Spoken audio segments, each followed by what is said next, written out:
Muy bien, y ya comenzamos entonces Mesa Central cuando son las 11 de la mañana y 3 minutos. Saludamos a Quique Mujica. ¿Cómo estás, Quique? ¿Qué tal? Muy buenos días. Días, sí. Todavía, sí. Días. ¿Cómo estás, Max? Muy bien, Mónica. Bueno, todavía nos falta que llegue Jimena, pero ya va a estar acá con nosotros. Recordemos que hoy día cambió la hora, así que de todos andamos un poco perdidos. Y además hay varios cortes, ¿no es cierto?, de tránsito producto de la romería del 11 de septiembre. Pero no perdamos el tiempo porque hay tantísimo, ¿no es cierto?, que analizar.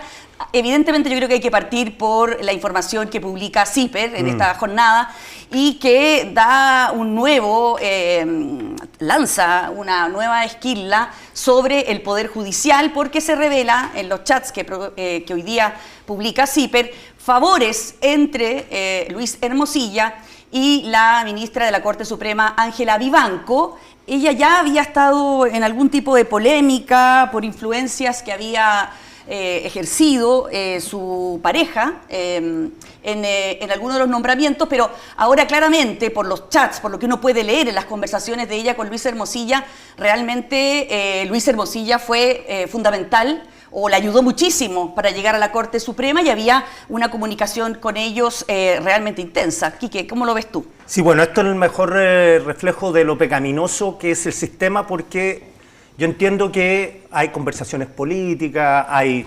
negociaciones, en buena parte de los cargos públicos eso ocurre, pero claro, la pregunta es, gracias por los favores concedidos, pues, ¿qué cobran después? ¿Cuánto cobran los que hicieron los favores? Ese es el gran pecado del sistema. Por lo pronto cobra que, por ejemplo, en algunos de los chats se lee que Luis Hermosilla le dice, oye, ¿puedes integrar esta sala? ¿Puedes ayudarme con este informe? Que se lo pasa sin que todavía estuviese publicado en la página web del Poder Judicial. O sea, hay muchos, sirve mucho, ¿no es cierto?, tener a un ministro de la Corte Suprema como amigo. Claro, Max, perdón, aquí los tienen cautivos y coaptados, y no sé cuántos se atreven a decirle que no al padrino que lo ayudó. Exactamente. O sea, no te voy a ayudar, esto es sin ayuda. Porque, insisto, los cargos públicos ocurre que quien te pone, te pide. Y luego se ve también que Ángela Vivanco va negociando también con Luis Hermosilla otros nombramientos también a la Corte. O sea, hay una influencia constante. Max, ¿tú dirías que esto, no sé, yo ya lo veo como un golpe bien definitivo a la Corte Suprema, a nuestro Poder Judicial en este caso? Yo efectivamente coincido con que esto es un tráfico de influencias sistémico. O sea, aquí hay un sistema de tráfico de influencias que es el que permite ir llenando cargos. Y aquí lo relevante, más allá de si terminan siendo delitos o no delitos finalmente después de una investigación judicial, es el deterioro de la legitimidad del sistema, la pérdida de confianza de los ciudadanos finalmente, a medida que se van conociendo estas informaciones. Yo creo que el Poder Judicial, a medida que se van conociendo este tipo de antecedentes, queda en una situación muy expuesta y con una pérdida de credibilidad y de confianza ciudadana muy grande. Yo creo que esa es la parte más delicada probablemente, más allá, como te digo, de si se terminan confirmando eventuales delitos en este tráfico de influencias. Otro dato, Juan Diego Montalva en El Mostrador tiene un reportaje, el periodista Juan Diego Montalva, sobre una causa de unos bielorrusos contra Codelco, que en la primera instancia habían fallado contra los bielorrusos, que tenían que pagar 20 millones de dólares. Todo se revirtió en la sala donde estaba reemplazando al juez Sergio Muñoz, Ángela Vivanco. Y logró algo que se demora años o meses, un recurso, en apenas 7 días. También cae hace rato que esto está dando vuelta y hoy día Juan Diego Montalva lo cuenta en El Mostrador. Sí, eso sí que lo que escribe Juan Diego Montalva no tiene tantas pruebas contundentes como lo que muestra CIPER, que están los diálogos ahí. Esto no es parte de lo audio, esto es una investigación aparte, completamente aparte. Ahora, perdona, acusación constitucional del diputado Aedo contra Matus y contra Vivanco, contra los dos. Lo va a presentar después del 18. Bueno, y también anunció Chicardini, la diputada Chicardini, y también el diputado Manucheri, que los dos son parte, además, en el proceso caso audios. No sé cómo podría reaccionar la Corte Suprema a esto. Yo no sé ni siquiera si el mea culpa de cambiar el sistema de nombramiento ya va a ser suficiente como para parar esta situación o para que la gente, como tú dices, volvamos a tener confianza en la justicia. Yo creo que efectivamente va a costar recomponer la confianza de los ciudadanos.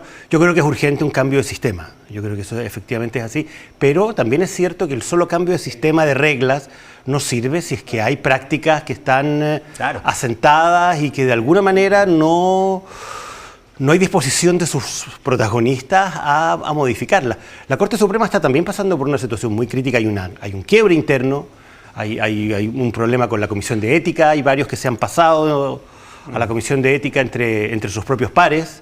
Yo creo que el Poder Judicial está en una situación muy crítica, pero yo tengo cierta cautela, pondría cierta cautela con el tema de la acusación constitucional en este momento todavía, porque estamos recién conociendo los antecedentes.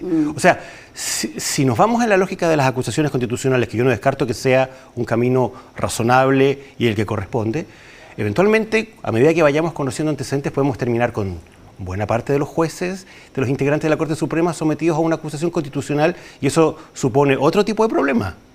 Claro, y fíjate que aquí yo sí también podría cautela con cambiar el sistema, porque yo hago una comparación aquí. Todos creemos que es un problema hardware y es de software. O sea, vamos a cambiar el sistema político, va a ser todo maravilloso. Igual, ¿y tú dirías que van a encontrar el camino para volver a hacer lo mismo? Los diputados van a seguir siendo lo mismo. Si es un problema software aquí. Acá en el caso de la justicia, ¿cómo se va a limitar este lobby? Quizás haciéndolo transparente, poniendo, me junté con tal, cual, a cual hora, para que nosotros sepamos, por último, quién está lobbyando. Pero después la pedida de favores, ¿cómo la van a controlar? Si el que hace la gestión la hace no por buena persona. Cuando dices software, ¿a qué te refieres? Liderazgo, seres humanos. No podemos cambiamos las leyes, cambiamos SLEP. Claro, las personas que componen el SLEP lo hacen pésimo en Atacama. Los contactos oficiosos, finalmente. Entonces, aquí hay un problema de liderazgo de seres humanos, si esto lo hacen seres humanos. ¿No? Aquí cambiando el sistema, si la pillería va a seguir existiendo. Entonces, al final, es más problema de liderazgo, de ética personal, de autorregulación, que de seguir llenando de leyes la República cuando la gente se la salta, echa la ley y echa la trampa. Eso es muy chileno, bueno, muy ser humano además. Oye, todas estas revelaciones de CIPER son sobre la Suprema Ángela Vivanco, pero en la tercera hay también un artículo que se llama Las huellas del paso de Luis Hermosilla por la moneda, de Nelly Yáñez, y ahí también dice cosas bastante importantes, diría yo, porque también menciona varios WhatsApps del famoso infame teléfono. 1 millón de carillas. No, perdón, 1 millón de páginas. De 777.000 páginas de conversaciones. Pero se llegó a 1 millón. Eso es lo que le pasaron a Juan Pablo Hermosilla, eso contaban. ¿En serio? ¿Se llegó 1 millón de páginas? 1 millón de páginas, Dios mío. Bueno, dice este artículo, por ejemplo, un chat donde Luis Hermosilla le dice a Álvaro Jalaf, fundador del Grupo Patio, vamos a tener todo el power, dice, cuando dice que Sebastián Piñera va a llegar a la moneda por segunda vez. Luego dice, en uno de los capítulos más complejos, yo diría, de lo que sale en este artículo, es que hay una conversación el 17 de agosto del 2017, donde Jalaf le cuenta que habría hablado con 2 empresarios, Maurice Camis y y Alberto Casís, que vamos a pasarle 150. Se entiende que es un aporte a la campaña, pero no queda claro más que eso. No se dice ni a quién se la van a dar, ni si la operación se concretó o no.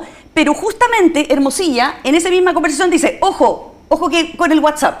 Claro. O sea, ya tenía algo de conciencia que no tenía que dejarlo en WhatsApp. Y además dice que a algunos les decía, mejor hablémoslo por teléfono fijo. Pero tenía todos los WhatsApp ahí y no los borró. Exactamente. Y esto, Luis Hermosilla es una persona que es muy inteligente, creo que no los borró por alguna razón, no por accidente. Yo no sé si eso ya complica mucho más porque ha habido una defensa. A ver, se dice que este caso le pega más a la derecha, eso es lo que están diciendo las encuestas, pero sin duda había una defensa de los líderes de la derecha de defender a Andrés Chadwick por una parte, también el legado del gobierno del presidente Piñera, pero con esto ya uno va viendo que había una operación bastante más fluida. O sea, lo que uno confirma con estos antecedentes es que Luis Hermosilla no solo era un lobista en materia del Poder Judicial, era un operador político. Claro. Era un operador político de un determinado entorno que llega al gobierno, se instala en la moneda a partir de la segunda administración de Sebastián Piñera, y él aprovechó sus contactos políticos y sus contactos con el mundo empresarial y con el mundo judicial para, yo me imagino, que hacer negocios. Yo coincido con Quique en el sentido de que aquí nada de estas gestiones son gratis. Siempre hay una contraprestación. Lo que se aspira es a que haya una contraprestación, y por lo tanto me imagino que Hermosilla conseguía algún tipo de prebenda, de beneficio en función de las cosas que hacía, tanto para ayudar eventualmente a alguien a llegar al Poder Judicial, a la Corte Suprema, o para obtener determinados favores o decisiones políticas por parte de la autoridad. Yo estaba escribiendo para el Clinic, escribí la semana pasada Leonardo Villalobos y ahora escribí de los hermanos Jalaf, para que se haga una idea. Toppelberg, que era socio de los Sauer, en un momento se le vence el pasaporte. Entonces ni siquiera hacen el esfuerzo de ir al registro civil. Llaman y preguntan, ¿alguien tiene un pituto en el registro civil? Y Sauer le contesta, sí, la Leonarda tiene un pituto en el registro civil. O sea, son unos mandos medios que tienen contacto con autoridades o ex autoridades que conocen gente y toman una red desde cosas chicas como esta hasta cosas grandes. Entonces, de los dos hermanos, Álvaro Jalaf, en un momento comienza a tener pretensiones políticas, o sea, de interés político, y se cruza con Luis Hermosilla, que Álvaro lo transforma como su mentor. Antonio, el otro hermano, no le interesaba las lucas. Y lo transforma en su mentor y ahí empieza esto de habla con este, hagamos la comida con este, ACH, que además le pone un alias no muy inteligente. No muy difícil de descubrir. Es como estos delincuentes que dicen, la fiesta va a llegar mañana. Todos sabemos que la fiesta es la venta de coca. Entonces, y ahí se empieza a crear esta red porque no olvidemos, este es un caso de facturas falsas. Si eso es el origen de esto. Y está terminando un escándalo político que creo que a Hermosilla le hace favor esto, porque estamos hablando, nadie está hablando de las facturas falsas en este momento, que era una martingala que tenían hecho gigantes de facturas falsas, fraude del fisco, soborno a funcionarios públicos. Eso es este caso. Derivó con una colateral que está escalando a proporciones ya y yo creo que en eso impensables. Lo hemos conversado ya en semanas anteriores. El gobierno ha ayudado un poco a la defensa en la lógica de tratar de instalar que esto tiene una arista política y que esa arista política está de alguna manera perjudicando a su defendido. Eso es un poco lo que ha buscado hacer Juan Pablo Hermosilla en este proceso, y yo creo que estas circunstancias de alguna manera también van en esa lógica de tratar de sostener a la defensa, de que la defensa obtenga argumentos para sostener esa tesis, que es una tesis bien cuestionable finalmente. Claro. O sea, ustedes dirían que esta tesis le ayuda, politizar el caso le ayuda. Eso es lo que ha buscado la defensa desde el primer día. Desde el primer día, gracias también al favor concedido por el presidente, que llevó la cuestión también a la política y lo llevó a la moneda.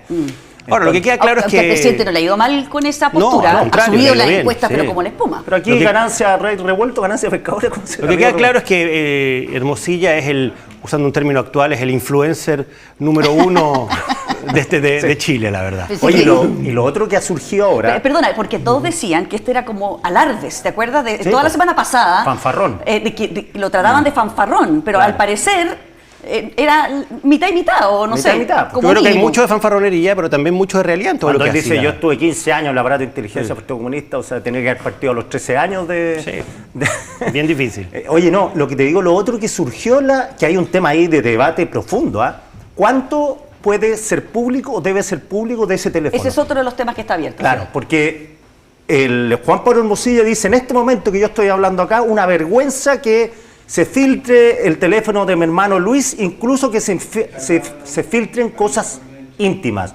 O sea, ni te cuento, y tú los conoces, tú también lo debes conocer, los rumores que hay respecto de lo que hay dentro de ese teléfono. Yo no me voy a hacer cargo porque no conozco el contenido, pero va a empezar ahora la discusión, y como Juan Pablo Hermosilla tomó una posición, a mi modo de ver, bien inédita, decir, yo voy a empezar a filtrar, voy a dar el nombre de la persona, la fecha, y esa persona, si no aclara, yo voy a decir de qué se trata. Nosotros vamos a complementar. Es un circo romano. Sí, sin duda. Ahora, con todo lo que ha salido, digo yo, ¿cuánto más podrá haber en ese teléfono? Vamos a saludar a Jimena Jara, que se integra. ¿Cómo está, Jimena? Ya te vamos a perdonar porque cambiaron la hora, por los tacos. No, por los tacos. Había muchos tacos. Los cruces estaban difíciles. Súper complicado. Ciclo recreo vías, más desvíos de la romería. Oye, mira, ya conversamos sobre las revelaciones de CIPER en torno a Ángela Vivanco y sus conversaciones con Luis Hermosilla. Estamos hablando ahora de lo que trae la tercera en relación a la relación con Luis Hermosilla y Andrés Chadwick en el segundo gobierno del presidente Piñera, y cómo operaban y cómo en realidad fue un trabajo bastante de tráfico de influencia o de uso de las influencias que tenían y cómo Hermosilla utilizaba ese contacto. Claro, es súper impresionante que formalmente la idea era que era como un abogado que gestionaba procesos judiciales, pero en la realidad él operaba como un gestor de intereses entre grupos, ¿no? Siempre en la pasada como sacando la tajada como para sus propios intereses, y ahí estaba la trenza Fact Up. Pero yo quiero rescatar algo que decía Quique respecto de cómo no estamos, o sea, estamos hablando como si es adecuado o no es adecuado la relación, si lo que dice el presidente es bueno o no es bueno, y poco de verdaderamente lo que está ocurriendo en términos de las facturas falsas. Y además lo difícil de abordar este caso es que tiene tantas aristas que uno está hablando un poco de todo y cuesta entender la magnitud de cada uno de los delitos que ahí pueden estar operando, ¿no? Entonces es muy complejo. ¿Ustedes creen que con lo que se revela hoy día, no sé, la figura de Andrés Chadwick comienza a quedar un poquito más debilitada? Porque por ahora el apoyo hacia él es cerrado. Bueno, yo creo que lo mismo pasó en el caso Macaya, que fue un proceso extendido en exceso. La política le cuesta reaccionar inmediatamente. Yo creo que tienen un problema con Andrés Chadwick. O sea, por anga por manga, él está saliendo en cada vez más conversaciones. Su mejor amigo es Luis Hermosilla, no es que sea un abogado que él no conocía, él lo instaló en La Moneda. Hermosilla, todos sabíamos que trabajaba en La Moneda. Iba a más, iba a menos, pero trabajaba en La Moneda. Fue abogado en diversos casos sale aquí en el reportaje, de Nelly Yáñez, fue abogado de distintos ministros. O sea, era un personaje que estaba en La Moneda, influyente, sí, y que él lo instala ahí 2 veces, no una, Andrés Chadwick. Entonces, lamentablemente para Chadwick, quizá la mitad de esos audios son mentiras, pero sale mencionado. Ahora, de todas maneras, opinaba pestes del presidente Piñera. No sé si leyeron los chats de Luis Hermosilla, sí. Decía unas cosas terribles del presidente Piñera. Yo creo que desde el punto de vista de la arista política, Chadwick está muy complicado. Ahora, hay que tener claro que la arista política es una arista distinta de la arista judicial. En rigor, todavía no está imputado de ningún delito. Eso es importante tenerlo claro. Hasta el momento... pero la pregunta abierta que hay ahí es qué pasó concretamente con su defensa durante el tiempo en que él era acusado, la acusación constitucional, ¿no? O sea, ahí hay una cosa que sí se puede abrir en esta idea más que política. Y además, claro, la pregunta es si él estaba solo mencionado en los chats, pero lo concreto es que él estaba en el gabinete, en el libro de Gonzalo Blumel también aparece como un asesor clave. Entonces es bien difícil de negar, y lo que a mí me llama mucho la atención es el silencio en torno a Chadwick. O sea, porque en un primer momento, evidentemente, mucha gente de la UDI salió a respaldarlo, ¿no? No me cabe ninguna duda que él es íntegro, él es una persona que no tengo nada que decir, pero en los subsecuentes días no se ha dicho nada respecto del nivel de complicación, ¿no? Está en marcha un proceso electoral, cualquier cosa que se diga es compleja, pero también me parece que el silencio en torno a una cuestión tan difícil, por lo menos que sea como, pucha, esperamos que esto se aclare y que los procesos judiciales nos puedan echar luz sobre esta cuestión. No decir eso es también una omisión que empieza a pesar. Ojo, una información nomás, que el martes, no recuerdo si en la mañana o en la tarde, va a ser la sesión de la sesión especial en la Cámara para ver el caso Audio, donde se había citado, lo lograron con firmas el Partido Comunista, y se había citado a Andrés Chadwick y se impidió, la UDI impidió que pudiese asistir, así que ahí también hay una serie de reclamos, y yo creo que también van a salir cosas el martes en el Congreso. Yo creo que a medida que se vayan conociendo estos antecedentes, no solo va a tener que dar explicaciones la UDI, o sea, me parece menos necesario que dé explicaciones la UDI a que dé explicaciones el propio Andrés Chadwick. Claro. O sea, yo creo que finalmente aquí, con todos los antecedentes que se han ido conociendo y probablemente los que van a seguir apareciendo a medida que vayamos desclasificando este millón de páginas, lo que va a ser imposible finalmente es que Chadwick no dé una explicación y no aclare no solo sus vínculos con Hermosilla, sino el rol y el papel que jugaba Hermosilla en el gobierno y eventualmente en su propio gabinete. Sí, lo primero irregular que surgió a partir de esto, y por eso yo no quiero olvidar el tema de las facturas, aquí hay plata sucia dando vueltas, mucha. O sea, aquí podemos tener conversaciones políticas, saquen las influencias que tenía Hermosilla, acá hay plata vuelta, y el fiscal lo demostró muy bien en la formalización cuando tomó una taza de café, un vaso de agua y dijo, miren, acá hay café, acá hay agua. ¿Qué pasa si los mezclo? No sabemos si es café o agua. A Chadwick, por lo que hemos sabido, un informe de derecho se lo pagó Sauer al ministro del Interior en una acusación constitucional. Y esa plata no sabemos si es agua o café. Y así, como está surgiendo ahora, yo ya he escuchado de harta gente que conoce el caso, ¿cuánta plata hay en financiamiento en la política metida ahí? ¿De las facturas?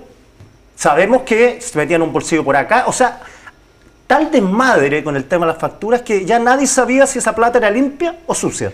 Bueno, eso es muy importante. Yo creo que también al final, a medida que vayamos avanzando, aquí se va a reabrir una arista sobre financiamiento irregular de la política, porque esto es financiamiento irregular de la política finalmente. Claro. O sea, había plata dando vuelta, honorarios de abogados que no son lógicos. Entonces uno dice, bueno, ¿esa plata a dónde terminó? ¿Por qué termina? Ahora es súper interesante porque también, como la ley de financiamiento de la política había cambiado, el aporte que se hizo a la campaña, por ejemplo, presidencial de Sebastián Piñera, que sale en la prensa, tuvo que desmembrarse en distintos aportes más pequeños de manera que no apareciera. Entonces, lo que estamos viendo es que efectivamente el tope de la donación cambió, pero eso no hizo que la gente dejara de dar plata de maneras irregulares, ¿no? Sino que esa plata se desmembre y tienen prácticamente una cascada de cosas para ir dando plata a estas mismas candidaturas. Claro, entonces, no sé quién escribía este fin de semana que cuando los problemas no se solucionan bien y del todo y profundamente, se siguen repitiendo como lo que estamos viendo acá. Ahora, yo le quiero cambiar de tema en el sentido de pasar a lo que la Jimena decía. El efecto electoral, porque estamos en un proceso electoral, las elecciones son bien luego y aquí, por ahora, las encuestas indican que la opinión pública al menos golpea más a la derecha este escándalo, pero en la medida que vayan saliendo más personas no sabemos hacia dónde salió mencionado. A ver, ¿quién ha salido en los chats?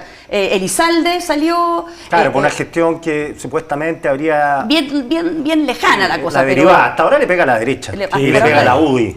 Sí. Hasta que no aparezca un pez grande al otro lado, como pasó en SQM, que todo era penta, UDI penta, y de repente, saltó esto. Yo tendría precaución también en la moneda.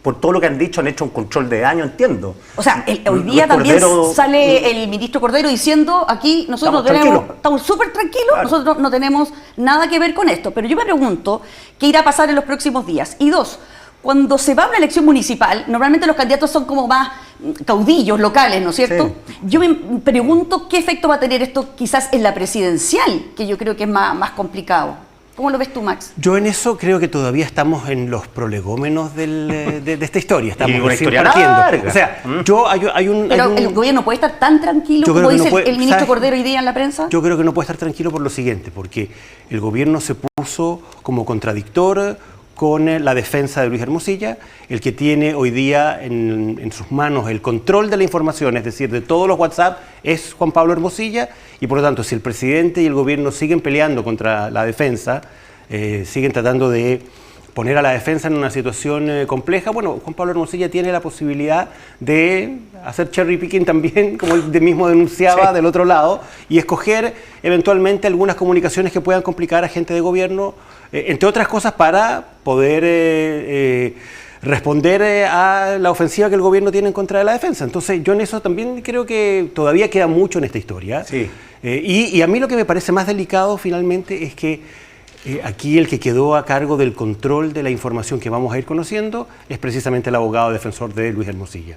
Claro, que además tiene un manejo mediático... Además, tiene muy buena relación con los medios. Entiendo que los fiscales también le entregaron a varios intervinientes algunas también contenidos, claro, para que pudiesen también tener conocimiento. Pero el que maneja la información, el que va a decidir entregar... ¿El que maneja la totalidad? No, y el que la maneja y el que la va a decidir entregar o no entregar en función de criterios políticos... ¿Y cuándo? Es Juan Pablo Hermosilla. Él tiene un as bajo la manga, claro, porque elige cuándo. Se acerca la elección, no se acerca la elección. Yo creo que sí pasamos de una cosa, ¿te acuerdas que la derecha decía la lista de Maduro ahora es la lista de Hermosilla? Entonces así cambia la agenda. Yo creo que Republicanos también va a sacar réditos políticos de esto. Ahora, yo coincido con Mónica en que si las elecciones municipales fueran hoy, principalmente esto golpea a la derecha. Sí, yo creo que en las presidenciales todavía no sabemos. Una pregunta importante es dónde está Evelyn Matei y qué va a hacer Evelyn Matei, qué va a decir Evelyn Matei, que hasta ahora ha estado súper guardada y muy cauta con este tema. O sea, más allá de la declaración, claro, como que todo esto tiene que investigarse y tal, uno no la ve dentro articulando o pidiendo respuestas, en el fondo encabezando un movimiento que intente sacar como la basura desde adentro para tratar de diferenciar el grano de la paja. Eso es una primera cosa. Segundo, el gobierno puede estar tranquilo en el sentido de que, uno, todas las alusiones hasta aquí han sido tangenciales, y segundo, y esto me parece más importante, esto es algo que ocurre en buena parte durante el gobierno de Piñera II, desde el gobierno Luis Hermosilla opera, ¿no? Y al lado de Andrés Chadwick. Esto es son como una yunta, ¿no? Entonces, de alguna manera Luis Hermosilla es el brazo operador político y de intereses, al parecer, junto con Andrés Chadwick. Entonces, así como Democracia Viva es un caso que le pegó fuertemente al gobierno porque se genera desde dentro del gobierno y en torno a las influencias del gobierno, este es un caso que le pega muy fuertemente y casi exclusivamente está acá a la derecha, porque se genera desde dentro del gobierno y en torno a las influencias en un gobierno de Sebastián Piñera. Entonces, cuando son cosas que se arman desde adentro y en torno a al poder que se está ejerciendo, se mantiene más o menos encapsulado. Distinto era lo que ocurría con Penta, en el sentido que era un sistema de financiamiento de la política en donde se ponían fichas en ambos lados, ¿cierto? Porque si ganaba A, yo necesitaba tener como garantías de que se iban a gestionar bien mis intereses, y si ganaba B, también. Pero en este caso funciona de otra manera. Entonces yo creo que es bastante más encapsulado. Oye, para que no se enojen mis amigos periodistas, la entrevista del ministro Cordero es en el cuerpo de reportajes del Mercurio. Sí, sí. Y que está muy buena, así que la recomiendo para que la lean. La verdad que hoy día hay harto que leer en la prensa, muy buenas columnas. Y, ¿cómo se llama? Nuestro columnista del reportaje habla sobre, ¿cómo se llama? Me olvidó el rector de la UDP. Carlos Peña. Carlos Peña es nuestro columnista. Y la entrevista la hizo Guillermo Muñoz, que me gusta Muñoz. mencionar a los periodistas siempre. Sobre el tema de la privacidad. Hablan sobre el tema de la privacidad, justamente, Carlos Peña, me acordé por lo que tú decías, porque el otro debate que está abierto en las cartas, es... ¿Se debe entregar todo, no todo? ¿Qué debemos saber, qué no? Y dice Peña ahí, en el fondo, que no se tiene, que tiene que haber algo de nosotros que podamos guardar en secreto, porque si no, dejamos de ser individuos, y si no somos individuos, perdemos también la libertad. ¿Dónde terminan los intereses privados y empiezan los públicos, finalmente? Claro. ¿Quién estaría dispuesto a entregar el teléfono acá de los cuatro? Yo no. Yo no. Yo tampoco. Claro, pero yo creo que la pregunta, o sea, como aquí... Pero no porque no tenga nada tan terrible, sino que no por delito, sino porque por además, lo terrible. No te descartes, Mónica. Quizás unos packs que tienen. No, yo digo por las tonteras también, simplemente que uno dice o no sé. Claro, pero aquí, yo creo que sí, que aquí como la distinción, por ejemplo, escuchaba una entrevista que le hizo Daniel Matamala al fiscal Gajardo, y entonces él decía, claro, acá hay una cosa súper importante que tiene que ver con la privacidad, con los actos íntimos de la vida privada que deberían estar resguardados, en primer lugar. En segundo lugar, la relación cliente-profesional, cliente-abogado. Claro. Pero esa relación cliente-abogado está resguardada solo si no es un acto delictivo esa relación, porque entonces no está resguardada. O sea, esa relación supone una gestión propia del quehacer profesional de Luis Hermosilla. Ya, pero yo creo que ahí se están refiriendo también a toda la parte más personal y privada que hay. O sea, hay una parte privada, personal, yo pero no entendería clientes, la necesidad de publicar eso. O sea, otros clientes que tenían Hermosilla. O sea, en un momento, no sé si coincide cronológicamente, contemporáneo, pero Luis Hermosilla fue abogado del cura John O'Reilly, del Legionario. ¿Eso lo tenemos que saber o no lo tenemos que saber? No sé. No, pues. Ahora sí dice, voy a hablar con tal persona para ayudarte a ti, que es un funcionario público. Claro, si en torno a ese caso hubo un pago, sí tenemos que saber. Claro, porque lo que está diciendo la Jimena es justamente eso. Si en esa conversación se genera un delito, habría necesidad de saberlo. Claro, pero yo hablé, por ejemplo, con Pedro Ramírez, director de CIPER Chile, y le preguntaba, bueno, ¿usted le llega todo el material, todo lo que le está llegando, cuáles son los criterios? Me dice, si es interés público, nosotros vamos a publicar, más allá, si esto no sea ilegal, que sea un problema político, moral, pero interés público. ¿Y el interés público? ¿Quién define eso? ¿Quién define eso? Para los periodistas casi prácticamente todo interés público. Todo. O sea, y ahí Peña también dice, bueno, los periodistas también tienen que estar en esta filtros a la filtración, así por llamarlo de alguna manera. O sea, siento que nosotros como periodistas tenemos que hacer una reflexión en torno a lo que se debe publicar o no. Evidentemente todos nosotros, yo por lo menos ya vamos sabiendo cosas muy personales que hay en el teléfono, y que yo me imagino que ningún medio de comunicación serio va a publicar, porque no sé qué interés podría público. Oye, pero las redes sociales... Bueno, las redes sociales son otra cosa. Pues, oye, se filtraron una foto del jugador de fútbol de la U que sufrió un accidente, estaba en la posta, en la camilla, y un tipo sacó una foto y la distribuyó por redes sociales.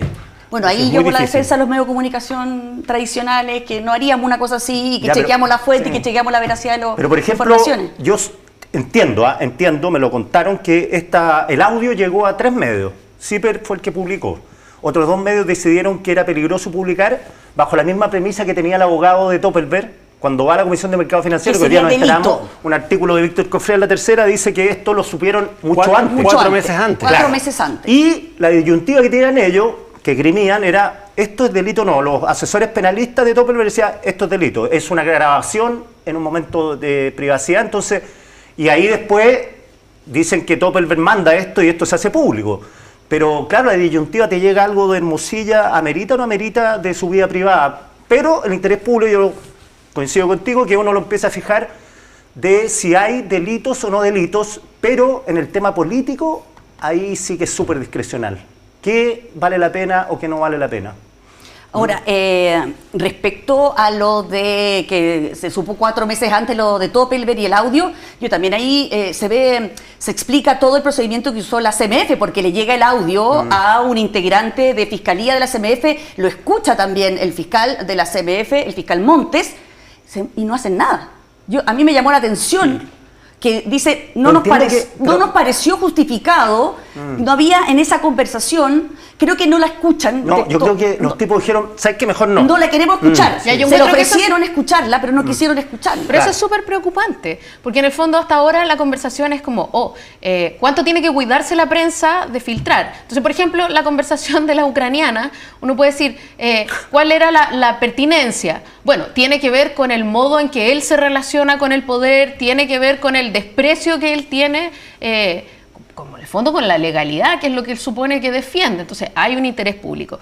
Pero si 3 medios recibieron esta tremenda revelación, si eso se supo institucionalmente antes y no se hizo nada, entonces está bien que CIPER haya publicado, porque parte de la fuerza de lo que hace que esto sea imposible de obviar es la opinión pública. O sea, hoy día la gente está esperando que esto tenga una resolución confiable o mínimamente aceptable. Y sin arreglín. Y sin arreglines. Entonces, hay una parte de toda esta conversación democrática que pasa por la opinión pública y por el papel de los medios. O sea, ¿por qué CIPER revela esto? Hoy día estamos conversando esto y esto se está llevando de una manera tan diligente, porque además hoy día sabemos que es posible que Ángela Vivanco tuviera, como le deba favores a Luis Hermosilla en su propia nominación. No solo ella. O sea, y además hay más fiscales, y eso en la Corte Suprema, pero no sabemos en las de apelación. O sea,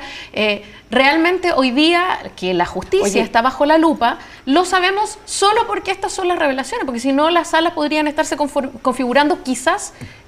quizás lo que podríamos imaginar, pero ahora lo tenemos como por escrito. Ojo que quiero leerles algo que a propósito de inmediatez y cómo vamos reaccionando, acaba de publicar la Corte Suprema. En atención a las recientes informaciones de prensa que involucran a integrantes de la Corte Suprema, el presidente de este tribunal, Ricardo Blanco, expresó su preocupación por esta situación y señaló que serán tratadas con la máxima prioridad en el pleno de mañana, 9 de septiembre, y reiteró su compromiso, el compromiso de la Corte Suprema, con su trascendental función en la administración de la justicia y el fortalecimiento del Estado de Derecho para dar garantías de independencia y probidad a todas las personas. Oye, y una parte de la que revela hoy día CIPER, de las conversaciones entre Hermosilla y Vivanco, que también va mucho comentario a raíz de la baja de sueldos que promovió el gobierno de Sebastián Piñera en los jueces de la Corte Suprema. Ella dice, ¿cómo se le ocurre hacer esto? Habla de los amigos, de cómo mi gobierno, y no saben en qué se están metiendo con los jueces. O sea, es como decir, ustedes se meten con nosotros y no es la aplicación de la justicia, sino que va a haber cierto ensañamiento o molestia que se refleja, no en una molestia personal, porque esos jueces manejan poder. ¿Será una pachotada de Vivanco solo como Vivanco o así funcionan las cosas? O sea, eso da cuenta de un cierto estado de ánimo que había también en el órgano colegiado respecto de lo que fue la decisión del gobierno de Sebastián Piñera. De bajar los sueldos. Sí, y yo creo que también una cuestión que a mí me llama mucho la atención, a lo mejor porque no tiene tanto, comillas, interés público, es que todas estas gestiones tienen que ver con intereses particulares. O sea, me nombran, no me nombran, me bajan el sueldo, no me bajan el sueldo, me ayudan a ganar la licitación. Nada de esto tiene que ver con sacar proyectos políticos que resuelvan algún problema. Siquiera congestionar soluciones de interés público para nada. Son puras gestiones privadas. Y eso, es gestión de intereses, como bien decías tú. Claro, como considerar eso desde la lectura de un ciudadano a pie es indignante. O sea, son gente que está en el Ministerio del Interior, tiene vínculos con la Corte Suprema. Y en estos chats no hay nada que tenga que ver con política pública, con intereses como de las grandes mayorías. Eso a mí me parece impresionante. Y lo otro que pasa es que empiezan a aparecer padres de tu nombramiento que uno no imagina. Mira, yo estuve en TVN, en un nivel mucho más bajo, y de pronto hay gente que me decía, oye, yo te puse en el cargo. O sea, yo te puse en el cargo.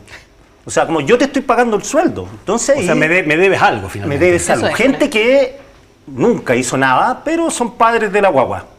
Todos son papás de la guagua. Imagínate en este caso que escala a posiciones mayores, ¿cuántos papás de la guagua de tu nombramiento juez? Porque son transversales.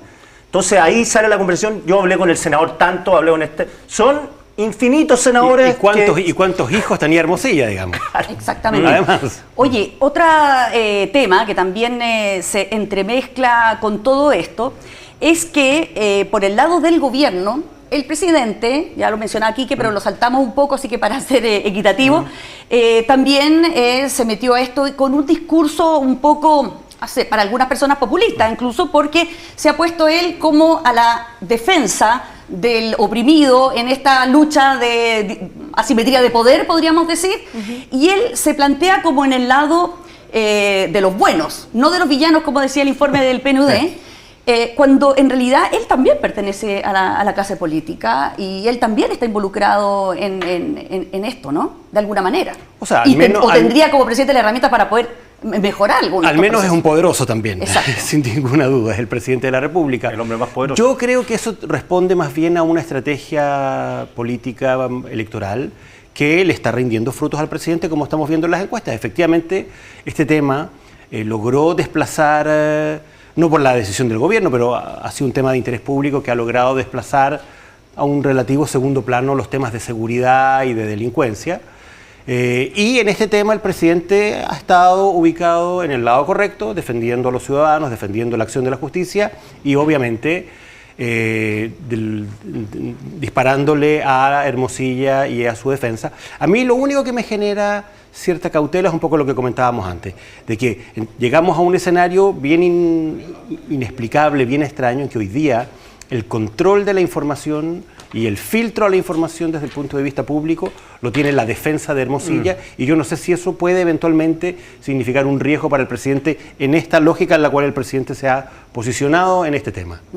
Y también hay otro tema y es que justamente como tú dices, en el fondo, Juan Pablo Hermosilla va a ir entregando informaciones, nombres, vamos a ir conociendo más información. Esto se está cada vez, vemos que está el Poder Judicial cada vez más involucrado, la moneda cada vez involucrado en el gobierno de Piñera.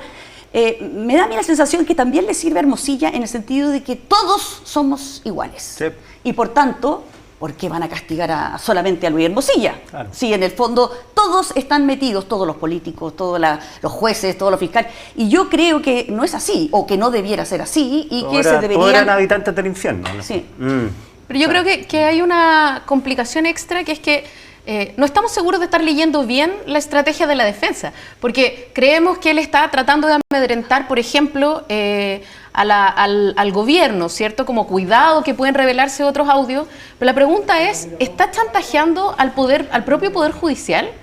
Porque se han sabido algunas cosas y él está en poder de otras cosas que si se supieran complicarían a más gente. Yo creo que está del Poder Judicial o de la derecha. O sea, la pregunta es, ¿él está desafiando a quienes hasta ahora él ha asignado como sus contrarios? Por ejemplo, el gobierno, o en verdad está pidiendo apoyo y una red de impunidad de quienes fueron alguna vez protegidos de ellos. Yo creo que puede estar haciendo entonces, las dos cosas. Eso es muy complejo, porque en el fondo nosotros no sabemos para quién es ese mensaje. Creemos que él le está respondiendo, por ejemplo, a Cordero, y el gobierno dice, nosotros no tenemos ningún problema. Pero si no le está respondiendo a Cordero y en verdad lo que él quiere es decirle, mira, a todos los jueces, a todos los magistrados que le deben a Luis Hermosilla, si no vienen en ayuda de él y de su situación, espérense nomás. Dio luces o a al todos los respecto, ministros, sí. o a todos los eso es súper jodido. Dio luz al respecto, a mí me mover Juan Pablo Morcilla cuando dijo aquí hay convicciones de ministros y fiscales y al día siguiente precisó ministro de la Corte, no ministros de la moneda.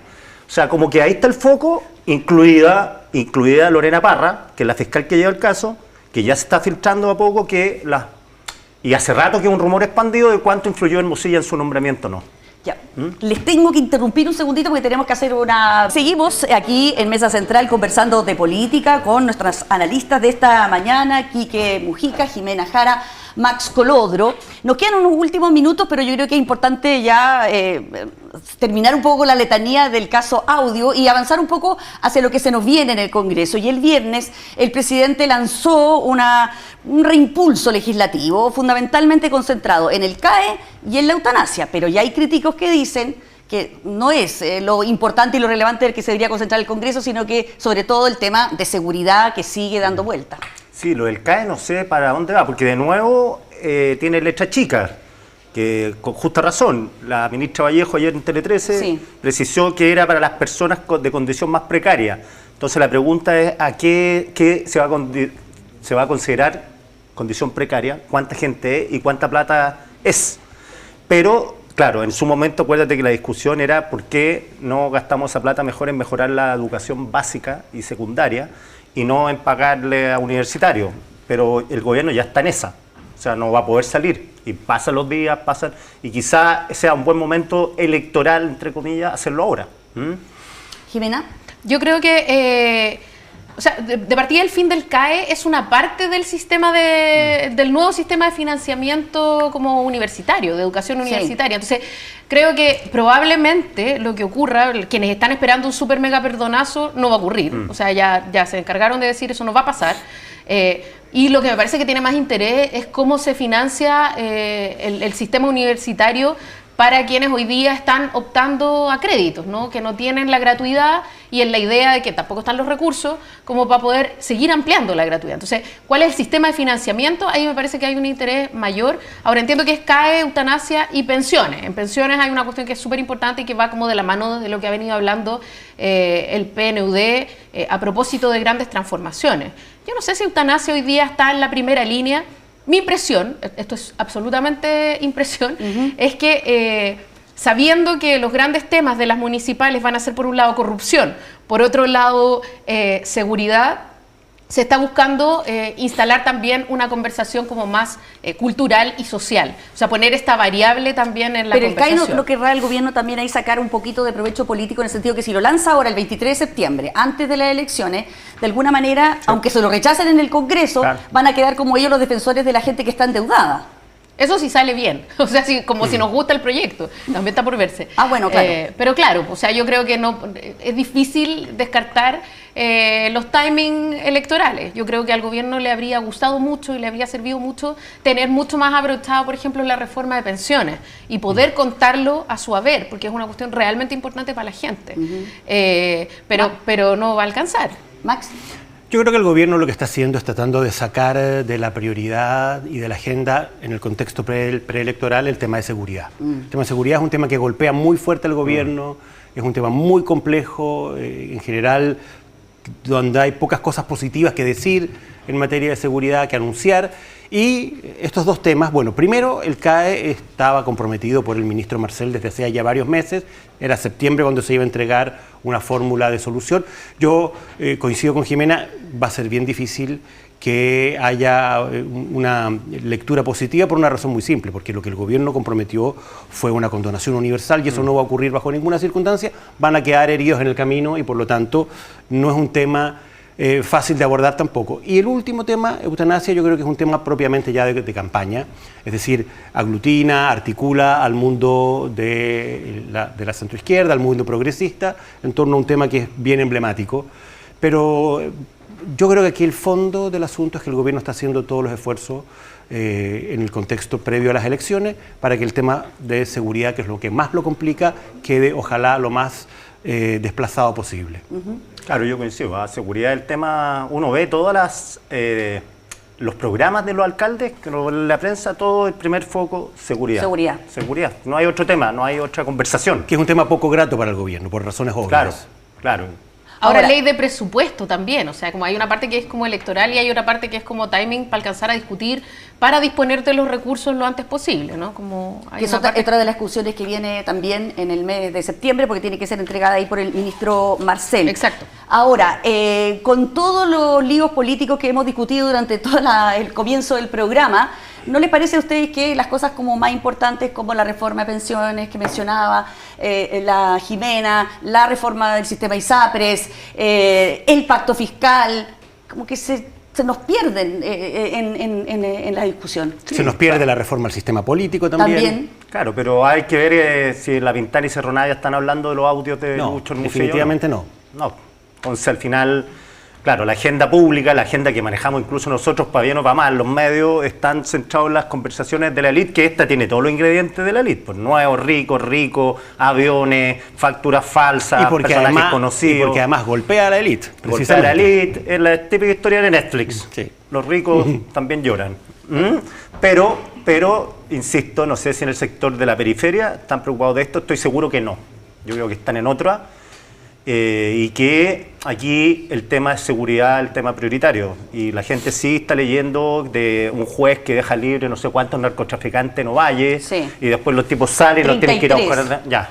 Sí, entonces, eso sí que pega. Con una fianza de 2 millones y nadie preguntó de dónde sacaron los 43 por 2 millones de pesos que presentaron de inmediato. Me contaba un ministro, que me lo contaba en off, pero me contaba que los tipos ofrecen fianza inmediata. Sí. O sea, 5 millones y me dejan salir al tiro, y juntaron, me dicen Los Vilos, un caso en Los Vilos, algo así, que se gastaron un camión de plata y lo pagaron al tiro. O sea, ostentan más encima de la lucas. Si ahí lo que genera de nuevo dudas es el criterio y la decisión del juez. El juez. Sí.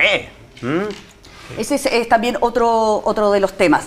Y viene también en la semana una nueva conmemoración del 11 de septiembre. ¿Cómo lo ven ustedes? Que ya empieza el día de hoy, de hecho, con la romería. Empieza el día de hoy, ya tenemos la romería, le hemos mostrado nosotros en nuestro despacho algunos disturbios, pero la moneda la tuvieron que proteger como un fuerte, o sea, realmente unas barreras, unas vallas que impidieron que la dañaran como el año pasado.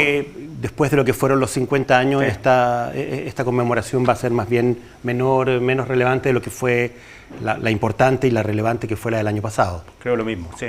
Sí, yo creo que en términos de sentido no va a haber un nuevo escalón, porque efectivamente la reflexión de los 50 años permitió muchas cosas, muchos productos, fue muy sentida, muy emotiva, pero sí respecto de cómo avanzan los compromisos, concretamente el plan de búsqueda, ¿cierto? Está habiendo trabajo. El otro día escuchaba a la subsecretaria de Derechos Humanos que decía que de los 47 sitios priorizados para búsqueda de restos de detenidos desaparecidos, hay trabajos en 17, que es harto, considerando lo que se ha hecho en el último tiempo. Y la gran pregunta, creo yo, abierta, es qué va a pasar con la identificación de los restos óseos que hay todavía en el servicio médico legal. Porque por un lado está la pregunta por cómo encontramos esos restos, y la segunda pregunta, que es más compleja aún, es cómo los identificamos. Bueno, yo creo que ahí va a estar un poco quizás la discusión o el interés, ¿no? Ahí las organizaciones de derechos humanos tampoco están muy conformes con esa decisión. Lo que sí creo que va a ser importante van a ser los 5 años del estallido social a una semana de las elecciones. Ese sí va a ser un tema, 18 de octubre. Eso sí, probablemente el aniversario de los 5 años del estallido, a una semana de las elecciones, probablemente eso sí va a ser un hito que va a generar más atención y más controversia, más metido en la lógica de la propia campaña electoral. Sí, yo creo que el más feliz con Lucho Hermosilla, ¿saben quién es? Nicolás Maduro. Salió la agenda. Oye, ni siquiera alcanzamos a mencionar que Edmundo González ahora ya está en Madrid, porque se tuvo que ir para proteger su seguridad. Que es una muy mala señal para el movimiento democrático en Venezuela, que su presidente electo, entre comillas, haya tenido que irse del país. Exactamente. Claro. Bueno, muchísimas gracias, Quique, Jimena, Max, por acompañarnos esta mañana aquí en Mesa Central. Y seguimos esta mañana bastante agitada, conversando ahora con el senador de Renovación Nacional, Manuel José Osandón. ¿Cómo está, senador? Muy buenas, todavía tardes ya. Buenas tardes, 12:05. 12:07 minutos, exactamente. ¿Cómo está usted? Muy bien, gracias. Mire, quiero partir por el revuelo que ha causado el hoy día descubrir que hay más WhatsApp que se van conociendo, entre ellos algunos que involucran de una manera muy fuerte a Luis Hermosilla en el nombramiento de algunos ministros de la Corte Suprema, como Ángela Vivanco por una parte, pero también todo lo que él, las conexiones y todo el tráfico de influencia en el fondo que podría haber realizado en el segundo gobierno del presidente Piñera a través de la moneda y como abogado del Ministerio del Interior. Mira, han tratado de decir que este señor Hermosilla era un chanta. Y la verdad es que no era un chanta, era un abogado muy preparado y que él creó una red de contactos entre la izquierda y la derecha. Esto no es un problema de la izquierda y la derecha, es un problema de una persona de que en el fondo era un abogado que mostraba contactos para todos lados para solucionar todos tus problemas. Y ahí se cometían delitos que a mi juicio son graves. Y esto cruza la política. Así que espero que la investigación sea profunda, aclarando que no porque una persona aparezca en el chat de una persona tan influyente como Hermosilla es un delincuente o tiene algo, nada que ver. Pero, por ejemplo, una de las cosas que espero que el fiscal nacional Valencia, que quiero aclarar, que en todo el trabajo que he hecho en la Comisión de Seguridad, me ha tocado un montón de reuniones con él y muchas secretas, y he visto una persona ultra preparada, seria, y que tiene agallas como para tomar decisiones. Así que yo tengo mucha fe en esto. Aquí, por ejemplo, lo que usted está diciendo, hay que investigar no solo al Poder Judicial, sino que hay que investigar a los fiscales que pueden estar metidos en algunas cosas. ¿Por qué? Porque en el fondo el fiscal puede manejar ciertas causas y de alguna manera esto nos tiene que hacer reflexionar para reestudiar y hacer las modificaciones para el control de los fiscales. Yo, por ejemplo, fui víctima. Aquí aparece un señor que es el ex fiscal Guerra. Bueno, que ahora también está investigado. Sí, pero el ex fiscal Guerra, por ejemplo, archivó así como nada el caso más grande de la historia municipal de Chile, que fue un informe de más de 20.000 millones de pesos de gastos observados del alcalde Carter. Bueno, está trabajando con Carter, su jefa de comunicación trabaja con Carter, se fue a trabajar con los abogados que eran los clientes de Carter. Entonces digo, bueno, va el señor Valencia a investigar en profundidad lo que pueden hacer sus fiscales, porque hay un fiscal de apellido Sepúlveda, aquí el que está dirigiendo esta investigación. Bueno, ese es el que me investigó a mí. Ya. Y resulta que a mí me hizo zumbar de algo que yo ni siquiera conocía. O sea, yo cuando conversaba con él, él me condenó antes de conocerme. Yo no sé si tenía alguna instrucción, pero aquí esta oportunidad es para tratar de sanear esto. Y Valencia tiene la herramienta. Yo no lo estoy... no estoy haciendo lo que hicieron conmigo, yo no lo estoy condenando. Pero este caso de Hermosilla nos va a servir para hacer un análisis profundo de cómo tenemos que combatir la corrupción. Porque siempre hablamos de los países vecinos, esa corrupción con un paquete con billete. No, aquí la corrupción es mucho más sofisticada. Pero a usted cuando le acusaron de todas estas cosas lo obligaron a salir de la carrera presidencial. Pero si es para eso fue, y estoy seguro que el gobierno estuvo metido, de todas maneras. Pero mira, el tema es otro. El tema es que hoy día el fiscal nacional tiene la oportunidad de aprovechar esto, que está lleno de delitos de tráfico de influencia, para poder no solo castigar a los que hicieron eso, sino para que nosotros, como poder político, podamos reflexionar de hacer los cambios para que esto no se repita, y si se repite, esté castigado. Yo veo en mi sector, por ejemplo, en mi sector veo que alguien se roba un celular, hay que expulsarlo y todo, es verdad.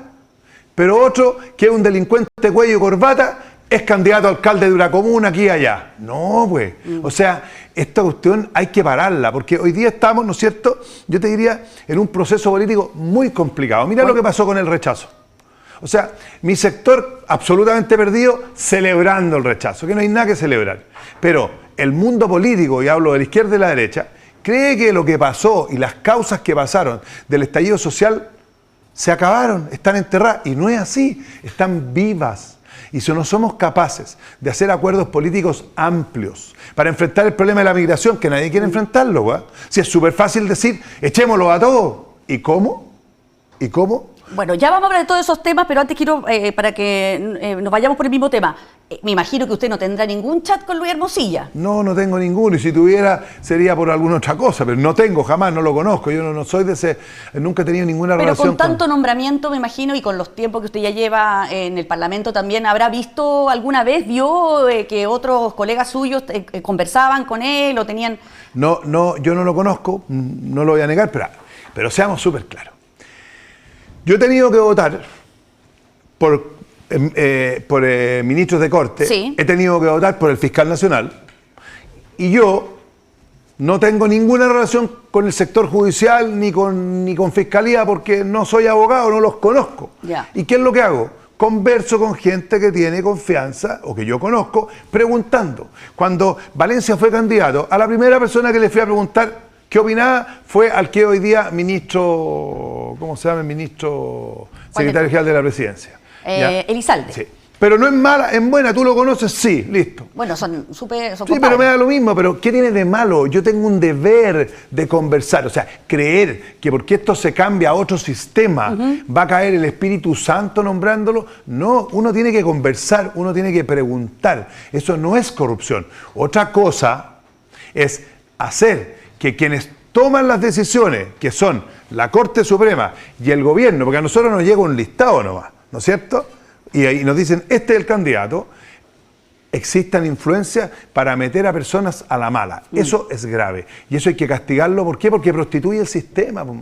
Y usted apoyaría, porque ya hay varios diputados que están proponiendo una acusación constitucional contra la ministra Ángela Vivanco. ¿Usted considera que eso podría prosperar en el Congreso? Primero, yo no puedo decirlo porque sería yo sé, juez. porque usted es senador y va claro. a juez. Y segundo, sería un irresponsable si hablara de algo que no conozco.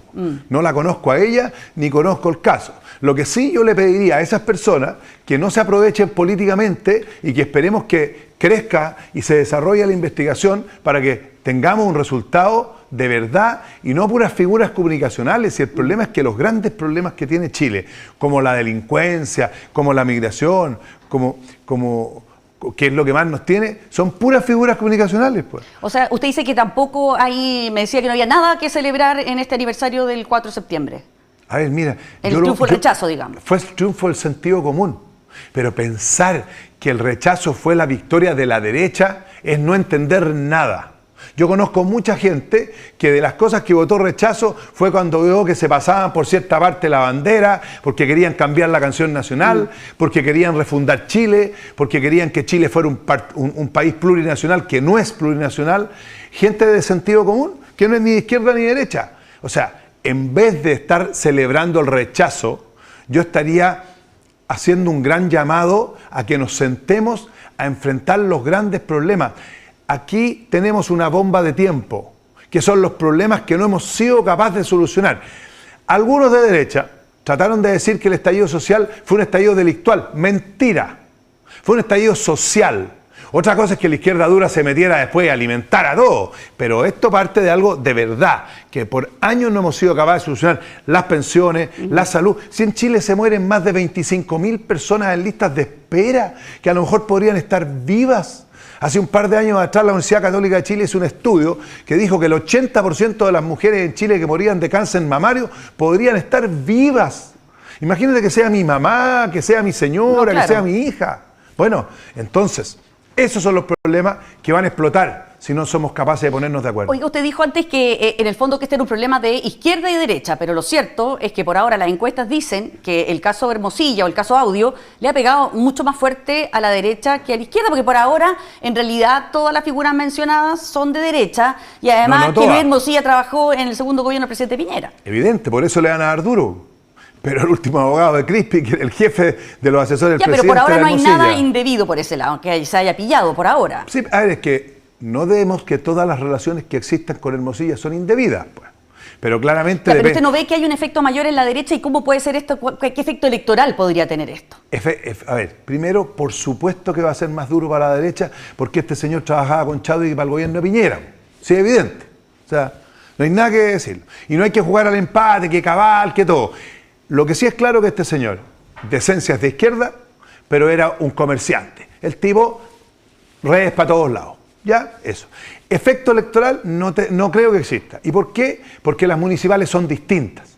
El verdadero efecto electoral que va a existir es el presidente Boric, diría yo. O sea, el gobierno del presidente Boric. ¿Por qué? Pero puede afectar la presidencial que viene después, porque Evelyn Matei también tiene que... Es que esto no es la presidencial, usted me está hablando del efecto electoral. Sí. Las próximas elecciones son municipales, yo sé, no son presidenciales, por sí, eso me digo en esas. Resulta que este es un gobierno que ganó con un relato falso, un relato destruyendo a todo el mundo y además diciendo que solucionaban todos los problemas súper fáciles. Ganaron un montón de alcaldes, como el ejemplo la alcaldesa de Santiago. Todos ganaron. Yo le aseguro que el 90 y tantos % de los alcaldes del Frente Amplio se van a perder. Se va a salvar el de Maipú. ¿Por qué? Porque otra cosa es con guitarra. El efecto que está pasando en Puente Alto, por ejemplo, hay un candidato que destruye todo, no es una persona malintencionada, todo es corrupción, pero el caso del convenio no existe. ¿Y cómo arregla las cosas? No, participación de la gente. Le vamos a preguntar, lo que la persona y este país necesita y los municipios necesitan son líderes que sean capaces de tomar decisiones.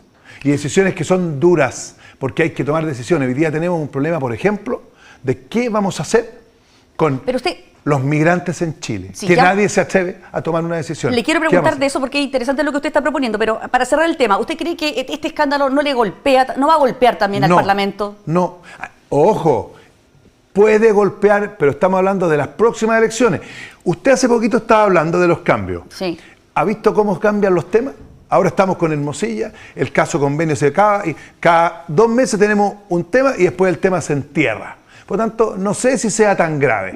Pero para la municipal, este caso no va a tener ningún efecto porque los municipales no tienen nada que ver con Hermosilla. ¿Y le parece bien, por ejemplo, cómo han reaccionado las directivas de Chile Vamos en torno a apoyar la figura de Andrés Chadwick?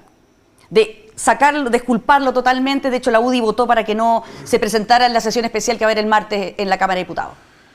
Un nuevo error, pues, un nuevo error. Si la gente quiere es transparencia. Y si Chadwick es inocente, si yo fuera él, sería el primero que pediría que me expusieran para yo poder demostrar mi inocencia. Así de claro, un tremendo error. Aparecemos como escondiendo. ¿Por qué tenemos que estar sacando ciegos al baño aquí? No, pues, que cada uno salga y se defienda. Y si él no tiene nada, que va a ser difícil, pues, si tenía oficina pegado a él, lo contrató para el gobierno, o sea, si no sabía nadie a que ser de las chacras. Yo creo que él está en serios problemas. Y de ese punto de vista, ¿usted diría que este caso es un golpe más fuerte del piñerismo? Absoluto, pues. Pero si este señor es piñerista, pues. Hermosilla es piñerista absoluto. O sea, yo no trabajo para un gobierno, yo no hago todo lo que hizo para un gobierno, si no soy piñerista, pues. Por supuesto que es piñerista. Ya, y en el caso de... Pero Chadwick, eso no quiere decir que el presidente Piñera haya estado metido en cosas irregulares. Ojo, aquí hablamos de un movimiento, de mucha gente, un movimiento que no existía, porque la verdad es que yo lo dije y me criticaron mucho, el piñerismo nunca existió. Era Piñera con su fuerza y su liderazgo y su capacidad. Cuando él se fue, esto se acabó. Pero hoy día, los que estuvieron metidos en esto y utilizaron a un abogado que claramente tenía estrategias que no son muy limpias, tienen que apechugar, pues. ¿Y apechugar ellos o, por ejemplo, la UDI, debería dar explicaciones? No tiene para qué dar explicaciones, pero no tiene para qué defender cosas que son indefendibles. Que deje que la justicia funcione. Eso le hace daño a ellos. Ya, hablemos del tema de seguridad, que es lo que usted mencionaba. Usted además tuvo en la famosa cumbre en Cerro Castillo, la cumbre de seguridad, donde se habló de... Que no fue una cumbre, por eso mismo lo que yo dije. Pero fue una reunión que todos salieron felices por primera vez.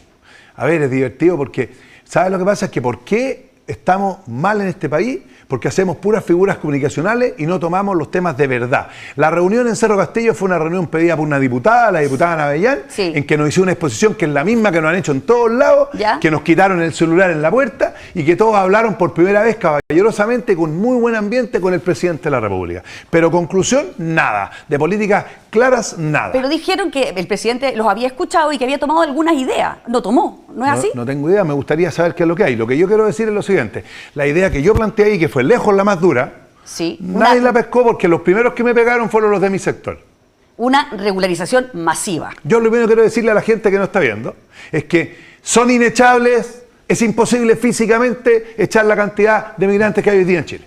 ¿Para qué les mienten? Si no se pueden llevar en barco, no hay aviones, y además yo soy parlamentario andino. Por lo tanto, conozco la CAM, Comunidad Andina de Naciones. Chile se transformó en una cárcel de los venezolanos. Tenemos el tema de los bolivianos, que podríamos solucionar con la visa Mercosur en 5 minutos. Se acabó el problema de todos los bolivianos que no son delincuentes y que necesitamos que se pongan a trabajar para cosechar la fruta que nosotros necesitamos, y esa fruta gana Chile. Segundo, hay 30.000 venezolanos con orden de expulsión. Sí, ¿okay? Que es la polémica de que... Sí, ¿y cómo los va a echar? ¿Sabe cuánto cuesta echar un delincuente? $10.000 cada uno. ¿Por qué no? Yo le dije al presidente, ¿por qué no toma esos 30.000, saque a todos los que están metidos en delincuencia, y a eso lo hace zumbar, y al resto regularícelo? Si ya están trabajando, tiene a sus hijos en los colegios, es gente buena. Pero ¿cómo se puede distinguir? O sea, que la parte operativa es lo difícil. ¿Cómo saber que esa persona efectivamente es de los buenos y no de los malos? Bueno, ahí hay un riesgo, pero una de las cosas que usted hace, cuando usted lo regulariza, a usted le saca una foto, le tiene un efecto biométrico, le saca las huellas y le pone el nombre que quiera. Hoy día sabe la gente lo que pasa. Una persona produce un robo, lo toman detenido. ¿Cómo se llama usted? Perdón, Juan Pérez. Listo, papá, como no lo pueden tener muchos días preso, lo sacan, está citado al tribunal la próxima semana. ¿Qué hace él? Se cambia de ciudad, se cambia de nombre y sigue delinquiendo en la otra ciudad. O sea, estamos jugando el cuento de Donoto. Si nosotros lo regularizáramos, vamos a saber que ese señor tiene un nombre, el que se puso, pero ¿dónde lo pillemos? Y si lo pillamos robando un chicle, lo hacemos zumbar. Y más que expulsarlo, meterlo a la cárcel. Así de claro. O sea, mira, nadie quiere recibirlos. Nadie. Los colombianos, yo he hecho todas esas gestiones como parlamentario andino. ¿Sabes lo que me exigían los colombianos? Que cualquier expulsado colombiano, para llegar y ser recibido en Colombia, tenía que ir con una carta firmada por él ante notario que decía que quería irse libremente. Si nadie quiere irse libremente, expulsado. Entonces, decirle a la comunidad que no todos los delincuentes son, o sea, no todos los inmigrantes son delincuentes, la mayoría es gente buena. Segundo, que estamos creando un bolsón de pobreza de millones de personas, que los tenemos irregulares y que al final no tienen cómo desarrollarse. Pero a ver, hay un problema ahí, porque por ejemplo, se habla del efecto llamada, con la crisis que hay en Venezuela ahora, post-elecciones, sí, todo el mundo está esperando una avalancha de nuevos migrantes. Tienes toda la razón. Y la gente va a ir a Chile entonces a regularizarse. Esa es la segunda pata de mi propuesta. ¿Ya? La pata de mi propuesta es que nosotros hicimos un proyecto de ley que salió, que se llama Infraestructura Crítica de la Frontera, ¿ok? Y hoy día las Fuerzas Armadas están controlando el área norte de nuestra frontera, pero con un presupuesto vergonzoso. Ahora recién le van a poner 20.000 millones de pesos, que parece mucha plata, es poquísima plata. El presidente tiene que evaluar y suspender lo que sea para cerrar la frontera norte. Todo lo que yo planteo es sobre la base de cerrar la frontera norte. Fíjate que hablé con un carabinero de Colchane. Tienen 5 camionetas, impecables, nuevas, blindadas, de todo. Pero hay destacamentos solo para usar una, así que hay 4 guardadas. ¿De qué nos sirven las 5 camionetas? Segundo, ¿vamos a intervenir el pueblo colchane o no? ¿Usted sabe que el pueblo colchane completo trabaja para pasar migrantes?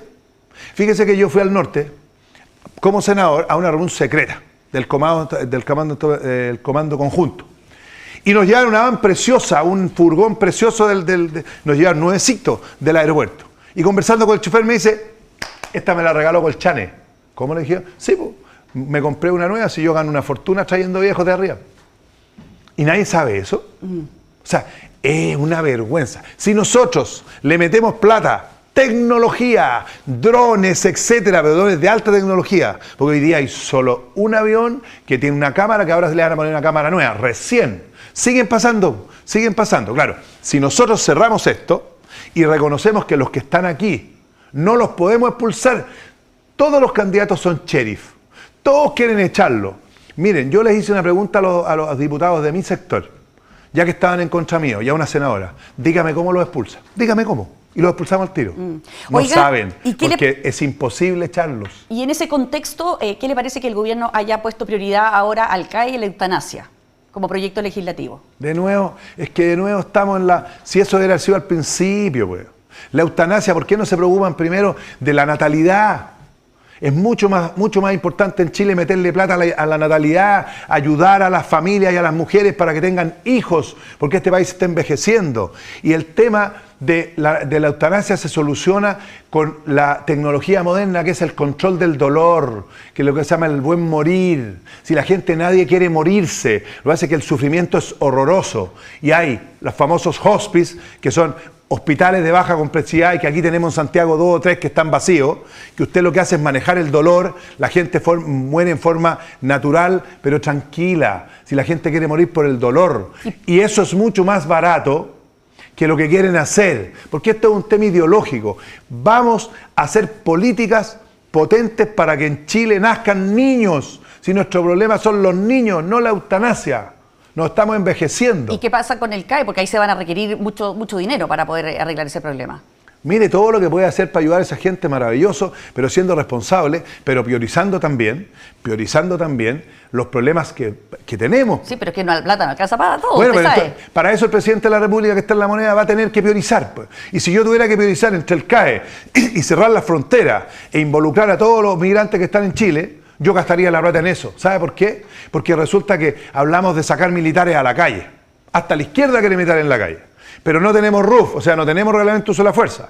No tenemos militares preparados para eso. Son puros chiquillos que vienen de las poblaciones, sí, que hacen el servicio militar. A propósito de eso, del fast track legislativo, de seguridad, el senador Flores, cuando fue a esa reunión que yo le mencionaba en Cerro Castillo, a la salida, decía que le había dicho al presidente y que el presidente había quedado sorprendido porque el lunes ustedes se habían quedado sin proyectos en el fast track de la Comisión de Seguridad, y cuando hay una cantidad enorme de proyectos que se tienen que discutir, ¿se quedaron sin proyectos para ser discutidos? Lo que pasa es que hay que diferenciar en qué comisiones están. Y Seguridad, repito, el fast track que hizo Coloma, el fast track que hizo García, que son de mi sector, ¿sí?, son figuras comunicacionales, porque los dos se hicieron sin preguntarnos a nosotros, que son los que estamos en el tema.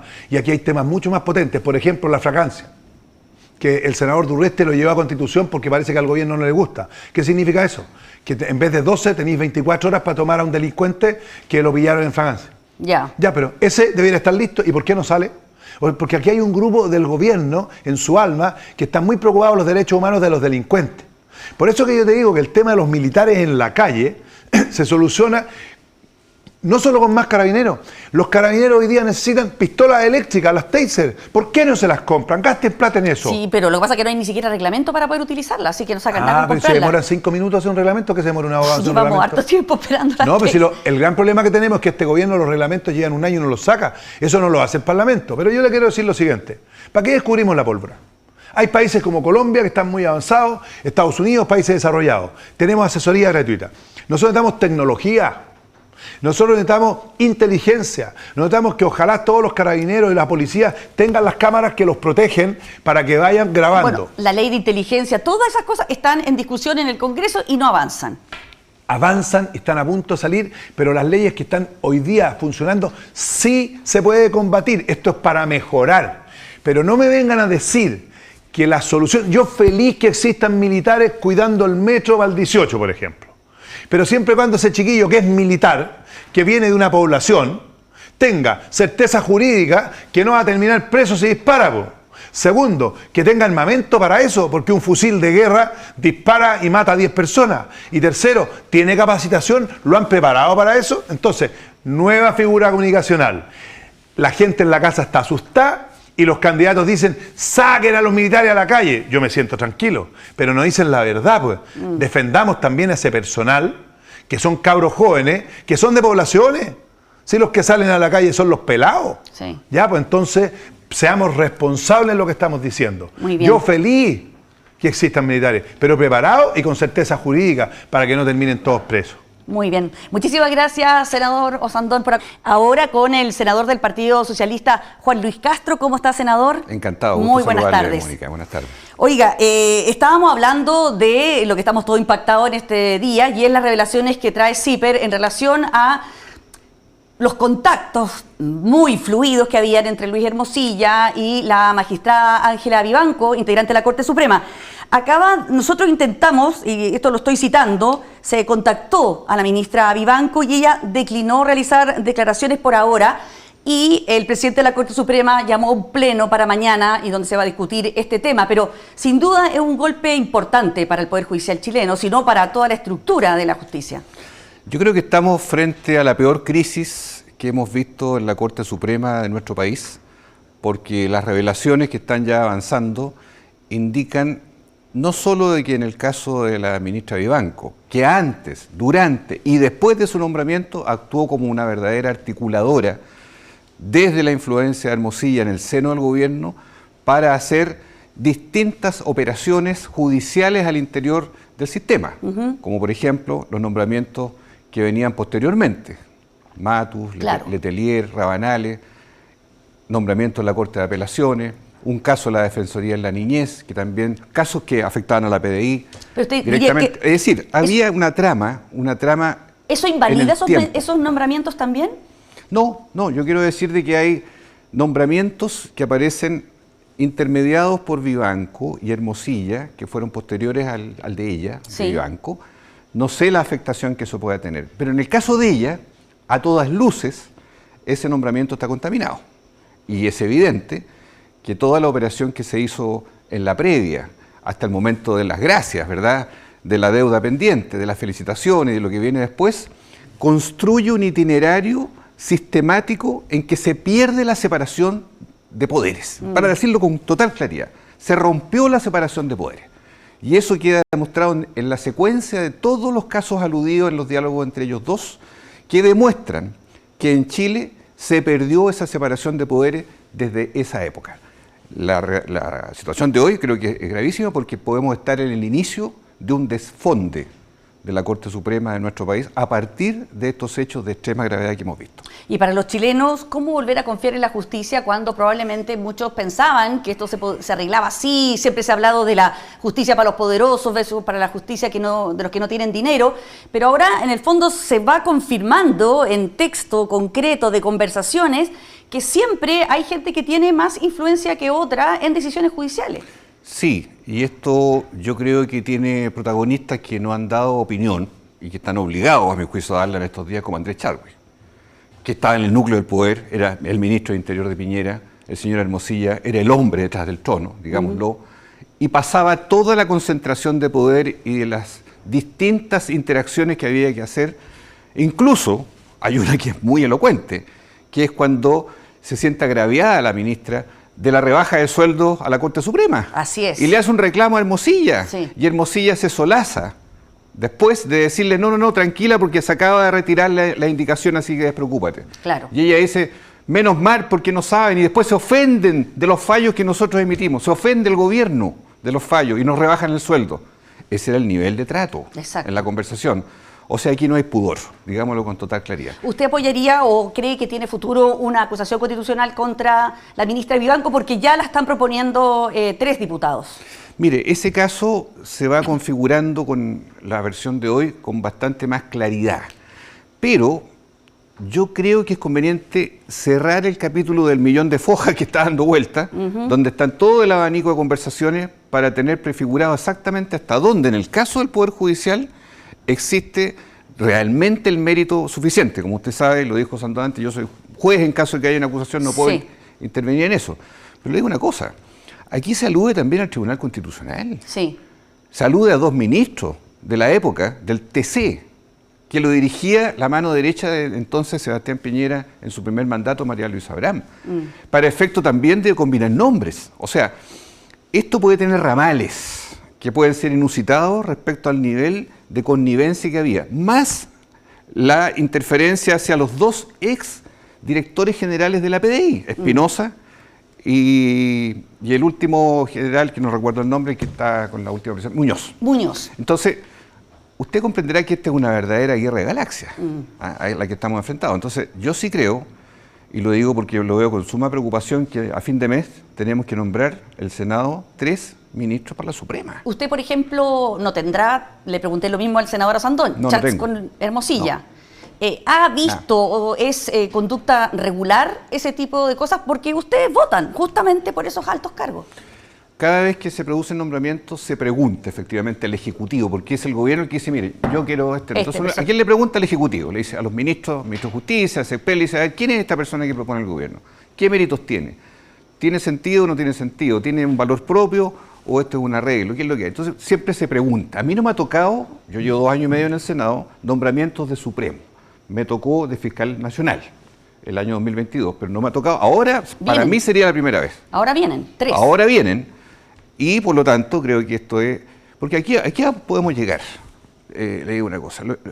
Esto es tan grave que aquí poco menos que habría que sacar los celulares de todos los senadores, de los 3 aspirantes, ¿verdad?, a la Suprema. Para revisarlo y el antes. gobierno decir, a ver, ¿quién pues tiene algo que declarar respecto a eso? Ese es el nivel de suspicacia en que estamos, no porque hoy esté ocurriendo esto, pero los hechos circunscritos al 2018, al 2022, que son estas conversaciones, son muy graves. Y por eso creo que aquí estamos frente a una situación cataclísmica, francamente, respecto a la situación en la Suprema. Especialmente en la Suprema, pero no solo en la Suprema. En la Corte de Apelaciones hay vínculos en las policías y en el Tribunal Constitucional. Otro de la arista que es también la íntima relación que había entre Andrés Chadwick y Luis Hermosilla, que sale en un reportaje de La Tercera. En ese sentido, ha habido una defensa bastante importante por parte de todos los partidos de Chile Vamos respecto de Andrés Chadwick, y hay una sesión especial citada en la Cámara para el martes para hablar del caso Audio, y se intentó citar a Andrés Chadwick y la UDI lo impidió. ¿Usted cree que Andrés Chadwick debería ya dar declaraciones, dar explicaciones? Yo creo que sí, por una razón, porque él era el jefe de gabinete en el tiempo del presidente Piñera. Él es el aludido permanentemente antes, durante y después como el referente a quien le rendía Hermosilla. Hermosilla se entendía con Chadwick directamente. Lo que pasa es que la derecha dice que Hermosilla en el fondo se habría aprovechado incluso de Chadwick. Bueno, por eso creo que aquí el aludido, que además cuyo defensor fue Hermosilla en la acusación constitucional, en la cual yo era diputado, yo la voté a favor de la acusación, de hecho finalmente fue destituido, ¿verdad, Chadwick? Bueno, aquí hay algo que políticamente al menos que hay que aclarar, más allá de lo judicial, pero es el núcleo de alguna manera de referencia de todo lo que la moneda establecía como operaciones a desarrollar en distintos poderes del Estado. Por eso reitero, aquí se produce un antes y un después porque hay un quiebre de la separación de poderes a partir de los hechos de estos audios. Muy bien, cambiemos de tema, avancemos al nuevo impulso legislativo que anunció el gobierno esta semana y que tiene que ver con el CAE y con la eutanasia. Hay senadores o hay parlamentarios en general que han dicho que no les parece adecuado, que los temas importantes son otros, como la seguridad, y que estos temas son menos. ¿Cómo lo ve usted? A mí me parece que el CAE, que ha beneficiado a 1.300.000 estudiantes, clase media o emergente o aspiracionalmente, de llegar a la universidad, tuvo un valor, bueno, el Lago empezó esto, pero claramente los niveles de morosidad hoy día son altísimos, casi el 70%. Estamos hablando además de que sobre el 60% de los que son profesionales hoy día ganan por debajo de $1 millón de pesos. Claro. Y más de la mitad por debajo casi de esa cifra. Entonces, estamos frente a una situación que el presidente planteó al país, si bien lo planteó como condonación universal, eso es imposible. Lo que sí puede hacer, si me parece respetable, que un gobierno cumpla su palabra, es que diga, mire, nosotros queremos aquí hacer reformas, modificaciones para que los que no pudieron tengan una salida, no borrón ni cuenta nueva, pero además reformar el sistema de cómo se financia desde el Estado la educación superior. Me parece que eso es atendible. No digo que esto esté por sobre las pensiones o la salud, pero es un tema que después dicen otros, mire, no cumple la palabra, mire, dijo esto en el programa. No, pero me parece atendible que haya una señal al respecto y la vamos a conocer recién a fin de mes. Ya. Respecto a la eutanasia, ¿eso? Yo voté a favor como diputado del 2021 de la ley de eutanasia, porque me parece que en Chile garantizar la muerte digna a las personas que tienen una enfermedad terminal o irrecuperable, un dolor crónico insufrible, es legítimo. Es legítimo y ese no es un problema de ser de izquierda o de derecha, conservador o liberal. Hay gente que escamotea este asunto. Hay gente que dice equivocadamente, no, vamos por los cuidados paliativos, que hay que ir. Y ojalá para toda la población, pero eso no exime el derecho de una persona, el momento final de su vida, de decidir cómo va a terminar finalmente frente a un dolor intratable o una enfermedad incurable, por ejemplo. Entonces, hay analistas que dicen que este cambio de ir hacia esos temas es para no seguir con seguridad porque es un tema, hay un interés electoral de por medio por parte del gobierno. No. Yo le digo una cosa, el tema de seguridad es el número uno. Las grandes reformas son las de pensiones y salud, y esos tienen un lugar estelar dentro del ranking de prioridades. Estos otros temas me parece bien que se incorporen. El de eutanasia no tiene un informe financiero precisamente que implique gasto. El del CAE sí. Pero, si usted me pregunta a mí hoy día, yo le digo de inmediato, en materia de salud, claramente yo digo, ¿cómo es posible que haya 3 millones de chilenos en lista de espera? Por eso le pregunto yo, que desgraciadamente no tienen acceso a la atención médica, y además con todos los desórdenes y confusiones y duplicidades que hemos visto en estos días por la Contraloría. Por eso le pregunto yo, si hay que gastar plata en el CAE o en resolver las listas de espera, porque en lo que más se nos ha dicho es que el presupuesto que se empieza a discutir ahora no hay mucho espacio para que crezca. Si hay que tomar decisiones y prioridades, usted me pregunta a mí, yo soy médico de profesión, a mi juicio, las listas de espera que provocan muertes mientras se espera, que hace que la gente viva una peregrinación dolorosa en su vida por llegar a un médico porque no tiene capacidad de pago, porque en Chile el que tiene plata se las arregla, el que no tiene plata está condenado a esperar. A mí me parece que eso, en los sanitarios, es el principal problema de Chile, el acceso desigual a la salud. Y eso me parece que tiene que tener un correlato en el financiamiento. En primer lugar, si hay disponibilidad de recursos, si hay condiciones para otras distintas programas o reformas, bien. Pero yo respiro por el dolor cotidiano de millones de chilenos que se sienten abusados en su dignidad teniendo que esperar, y me parece que ese es el principal problema y la herida abierta más grande que tiene Chile, la lista de espera. Pero también me reconocerá que a lo largo de los últimos años se ha, no sé, quintuplicado el presupuesto de salud. Sí, hay un problema de gestión. ¿O más? No, digámoslo con total claridad. ¿Es solo plata? No, no es solo plata, pero tampoco es solo gestión. ¿Cuánto se puede arreglar ese problema? Aquí hay dos factores que se combinan. Es mala gestión cuando se descubre por la Contraloría que había gente dada por bien atendida y estaba muerta, o gente que le cambiaron el diagnóstico, o gente que nunca llamaron, o notificaciones encontradas en un basural. ¿Todo eso es desorden o qué Eso es un problema de gestión e ineficiencia enorme dentro del Ministerio de Salud, que no es capaz de controlar a los directores de establecimientos, que ni uno ha dado la cara, ni uno ha dicho, sí, yo soy el responsable en este hospital. Cuando este canal denunció en mayo el escándalo del Sótero del Río, con más de 300.000 egresos masivos, se dijo en ese instante, no, este es un hecho puntual, este es un hecho que se va a investigar. Mire, estamos en septiembre y el mismo Sótero del Río fue investigado ahora por la Contraloría y salen miles de casos nuevamente en la misma situación. Entonces uno se pregunta, ¿quién da la cara por esto? ¿Cómo no se hacen cargo de un problema de gestión? No es un problema de plata. Pero no quiero decir con esto que no haya que poner un peso para la lista de espera, porque el año pasado, en junio, se acabó el programa de extensión horaria que permitía que los sábados, domingos, los festivos, en las noches se operara gente. Y eso, como se cortó, afectó, y usted ve hoy día los números que son bastante deplorables. Hay 80.000 casos incluso en GES atrasados, tenemos cáncer atrasado, más la lista de espera no auge en 3 millones de personas. Es un escándalo. Y me decían a mí los expertos, porque estuve reporteando el tema, que aquí lo que hacía falta era invertir en un sistema centralizado de información para que no dependiera, como nos está mostrando ahora, de cada hospital, que como dice, no dan la cara y va encima salen gente que está fallecida o que no corresponde, en fin. ¿Cómo es posible? ¿Por qué no gastar en eso? ¿Por qué no hacerlo en esta altura de la vida, en este...? Es que eso es lo que yo considero también inexplicable. El 2017 debutó este sistema integrado de tiempo de espera, SICTE, que es el que rige hasta hoy.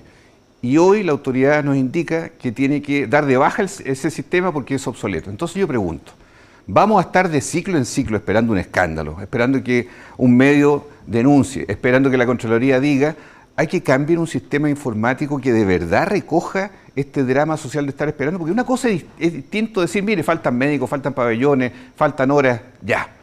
Que es distinto decir, mire, yo le confié al Estado porque fui al hospital. Me dijeron, ya, usted tiene que operarse la vesícula. Ya, lo vamos a llamar. Resulta que nunca la llaman. Resulta que después se va a investigar el hospital y resulta que no existía el nombre. O resulta que le habían dado por muerto. No, eso ya es intolerable. Porque es un problema del interior del sistema, no del empedrado, no de la falta de pabellones, de especialistas, de médicos, de horas, no. Es un problema más dramático. Y eso es lo que yo urjo. Y le vamos a pedir ahora, la Comisión de Salud que yo integro, le vamos a pedir, ya completamos todos los hospitales por la auditoría, después de Fiestas Patrias, ¿cuál es la propuesta del gobierno en materia de lista de espera de una vez por todas? Ya, y usted, en ese tema... Con una lista unificada. Igual que los trasplantes. Cuando hoy día en Chile una persona que va a recibir un órgano tiene una lista donde sabe en qué lugar está, para un hígado, un corazón, un riñón, sabe cómo corre la lista, sabe cuándo le puede tocar, sabe cuándo aparece un donante. Eso es transparencia en una lista de espera y en la ruta hasta llegar a la atención. Hoy día en el mundo de la lista de espera no auge, no hay nada de eso. Ya, ¿y qué responsabilidad le cabe a este gobierno, a la actual ministra? Porque cuando este gobierno asume, había 62.000 garantías GES no cumplidas y hoy hay 82.000, hay casi 20.000 más. Claro, hay un problema, sin duda que hay un problema de gestión. ¿Y qué parte de eso es responsabilidad de este gobierno? No, pues por supuesto que porque tiene la guitarra el actual gobierno, tiene responsabilidad en que haya retardo en la lista de espera, hay que decirlo con total claridad. ¿Por qué?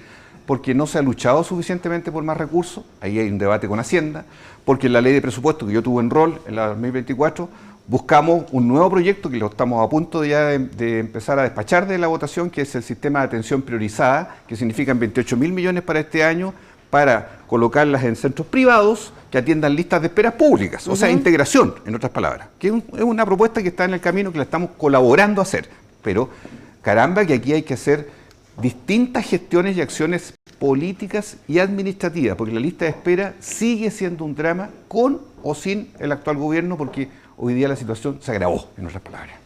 Perfecto. Muchísimas gracias, senador Encantado, Castro, por acompañarnos hoy día. Bonito. Y bueno, ojalá que tenga razón y se mejore ese, el tema de la lista de espera, que por lo menos a mí me preocupa demasiado. Muchísimas gracias.